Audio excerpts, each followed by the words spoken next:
It's the enemy from within. It's no secret that Trump is a sociopath, and he takes criticism about as well as Titanic takes water. Iceberg, right ahead! I mean, he's a wreck. I mean, he got the Justice Department to sue CBS for billions on a lie that was easy to disprove. And now, with his mental acuity in full descent, he's nearing full dementia, which has Republicans and MAGA understandably freaked. And there's a lot to cover, but first, please subscribe to Really American on YouTube. It helps us battle man-titties, and together we'll need each other moving forward, right? This is Karl Rove, a guy who voted for Trump 3 times, appearing on Fox and ripping Trump hard. Again, the important thing is that we elected him for a variety of reasons that were important. Inflation, the border, DEI, the military, respect for America, and things like, just tweeting out a picture of you as the Pope is deeply offensive to a great many people. Going out there and saying, for example, this guy from Maryland, I don't know whether he's a good guy or a bad guy. I don't know if he's a gang member or not. But the fact is bring him back to the United States, lay out the facts in a court of law, and get it done. Don't. It does no good to let that thing go out there for 4 or 5 weeks and eat away at the president's approval on immigration. Take a look at the difference between approval ratings on the border, where he is in positive territory by a good margin, and handling the issue of immigration, which includes these other things, and it's significantly less, and he's upside down. That shows the discernment of the American people. Recognize that and deal with it by not taking things like the guy the Marylander being sent to El Salvador and saying, well, I don't know how we can bring him back. Bring him back and do it the right way, and the American people will give you better credit. Okay, as you can imagine, Trump imploded on Rove. I don't need to have Karl Rove of Fox News to tell me what to do. Guy's a total loser, has been wrong about almost everything. Okay, now there's a couple things here. First, the Pope photo. Now, how insane is that? I mean, really, if SNL did this, the reaction would be strong and not entirely different than when Sinead O'Connor tore up the Pope's picture. I mean, for Catholics, of which the majority in the U.S. voted for this stiff, their Pope just died. And even for non-Catholics, everybody liked this guy, which, considering the Church's recent history, says a lot. So does Trump really think he's immune to any pushback? Some Catholics were not so happy about the image of you looking like the Pope. Oh, I see. You mean they can't take a joke? You don't mean the Catholics. You mean the fake news media. Not the Catholics loved it. I had nothing to do with it. Somebody made up a picture of me dressed like the Pope, and they put it out on the Internet. That's not me that did it. I have no idea where it came from. Maybe it was AI, but I know nothing about it. I just saw it last evening. Actually, my wife thought it was cute. She said, isn't that nice? My question about Actually, I would not be able to be married, though. That would be a lot. I'd have to the best of my knowledge, popes aren't big on getting married, are they? Not that we know of, no. No, I think it's the fake news media that, they're fakers. My question, though, sir, was about the fact that it was put out on the White House account. Even though it was AI generated, it was a joke, it was a meme. Does it at all diminish the substance of the official White House account to have it go out on that particular channel? Give me a break.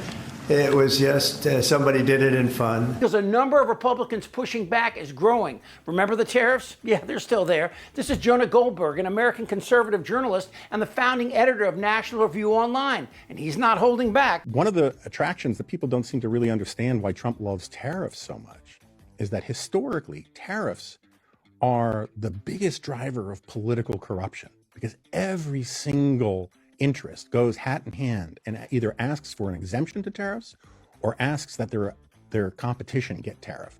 It is a way to beseech those in power for special pleading, and that, I think, is the economic philosophy of this administration. And Karl Rove's point about due process, which extends to anyone in America, not just citizens, well, you can see that even with Rove's past with Dick Cheney and the rest of W's creeps, he thinks Trump is making a huge mistake here, because he is. And despite what Fox and Trump and the rest of his humps say, we're not under attack by immigrants. 99% of undocumented are working their asses off while contributing billions to social services they'll never use. 2022, they paid $96 billion into Social Security and Medicare, just undocumented. I really don't know what to say about it. 2022, they paid $96 billion into the Social Security Medicare system. Seems ludicrous. that there would be that kind of money coming in. You are 100% right, given everything we've heard. And when you hear Stephen Miller do his Adolf impression, you get the idea that there's something really wrong with this man and this party. Children will be taught to love America. Children will be taught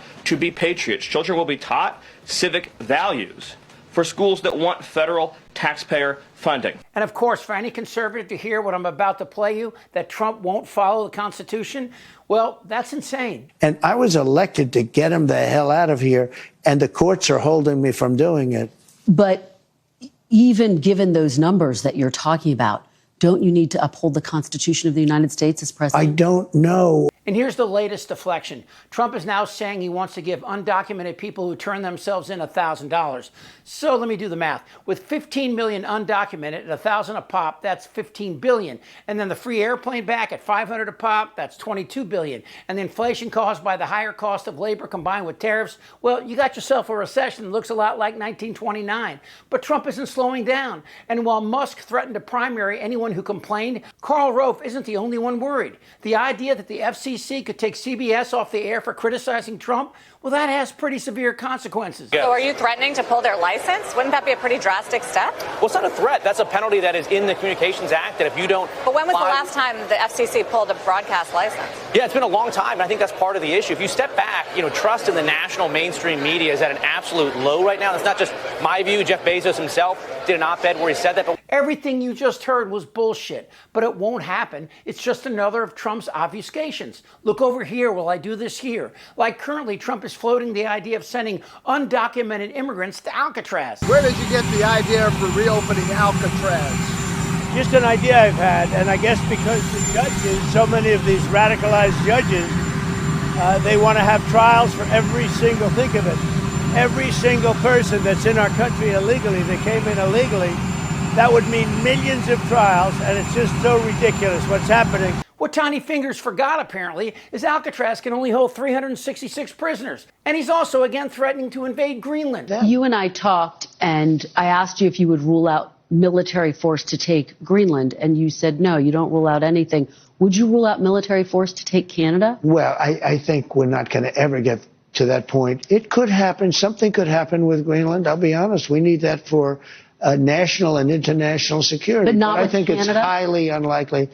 I don't see it with Canada. I just don't see it. I have to be honest with you. You are not ruling out military force to take Greenland. I don't rule it out. I don't say I'm going to do it, but I don't rule out anything. No, not there. Look, people like Karl Rove and many others, from Senator Tillis to Kennedy to Murkowski to Collins and many more, saw the tariffs for what they really are. Tariff! Their president is taking down the economy, their party, and possibly the Constitution. So what do we say to them? How about we warned you? Goddamn right. You're an idiot! You may find some parts of the story to be offensive. Indictable. Out of sheer morbid curiosity, I'm allowing this freak show to continue. I don't want to talk about this stuff. Am I wrong? Yes! Tick-tock! You're in a lot of trouble, Donnie. I think he's crazy. I'm Chip Franklin.